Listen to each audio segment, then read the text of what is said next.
మటాన్చేరి నుండి అయితే ఎర్నాకుళంకి అయితే మనం బోట్ జెట్టీలో వచ్చేసాం. ఇప్పుడు మనం అయితే మున్నార్కి అయితే వెళ్ళాలి. మున్నార్కి ఓన్లీ మార్నింగ్ ఉంటాయి బస్సెస్ ఎర్నాకుళం. ఇప్పుడు ఈవినింగ్ అయితే అయ్యింది, మున్నార్కి అయితే బస్సెస్ అయితే లేవు. సో ఇప్పుడు నేనైతే ఎర్నాకుళం నుండి అలువాకి అయితే వెళ్తున్నా. అక్కడ ఎర్లీ మార్నింగ్ 6 o'clock అయితే మనకు బస్ అయితే ఉంది. అలువా మెట్రో స్టేషన్ కి అయితే మనం అయితే వచ్చేసినాం. రాగానే ఒక చాయ్ అయితే తాగేసి ఒక రూమ్ అయితే తీసుకున్నాక ఏమన్నా తింటానికి అయితే బయటకి అయితే వెళ్ళినా.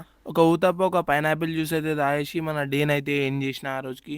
మళ్ళీ ఎర్లీ మార్నింగ్ 5:30కి అయితే లేచి బస్ స్టాండ్ కి అయితే స్టార్ట్ అయిపోయినా. బస్ స్టాండ్ కి అయితే వచ్చేసిన. ఇదే ఆలువా బస్ స్టేషన్. ఇదే మనం ఎక్కబోయే మున్నార్ బస్. ఇది డైలీ 6 o'clock అయితే ఉంటది మున్నార్. మన బస్ అయితే స్టార్ట్ అయిపోయింది. టికెట్ అయితే తీసుకున్నా. Ticket 140 rupees. మంచి ఒక విండో సీట్ అయితే తీసుకున్నా. బస్ అయితే ఒక దగ్గర అయితే ఆపిండు చాయ్ తాగడానికి. నేను కూడా చాయ్ తాగదామని అయితే ఒక చాయ్ అయితే తీసుకున్నా.